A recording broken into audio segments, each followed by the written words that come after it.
कैसे याद करेलू, रतिया में आह भरेलू,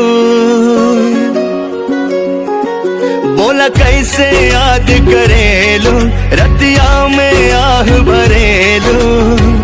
हमरो नौकरिया ना मन भावे, हमरो नौकरिया ना मन भावे। हंस के बोलल का संगवा रहल का, ओहे नो याद बड़ी आवे। हंस के बोलल का संगवा रहल का, ओहे नो याद बड़ी आवे।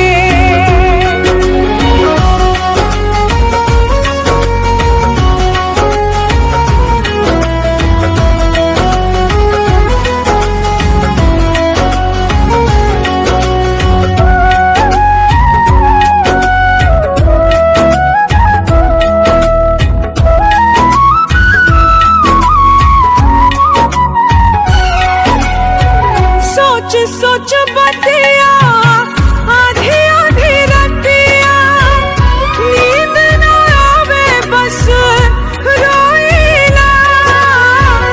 हम ही बुझीला कि कैसे जीला, कहियो न ठीक से सोईला।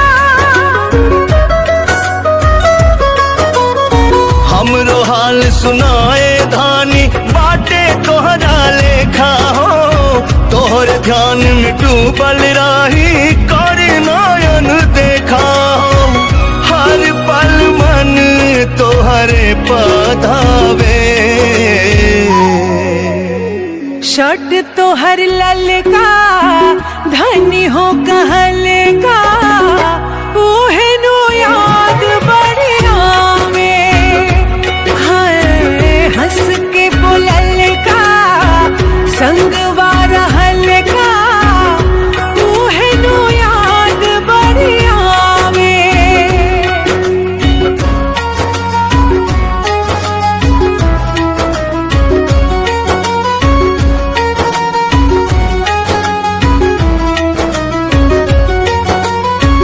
खुद के सवारल कैसिया के झारल, सब कुछ बोला छूट गइल बा।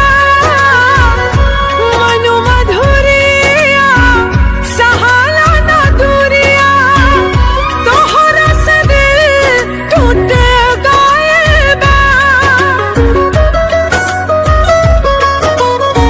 ऐसे ना कुछ बोला ये धानी, आलोक भी दुख सहेले। हो जाइबू परेशान यही से, कुछ नहीं कहेले। दिल हमरो चैन कहीं ना पावे। सिर में ठोकल का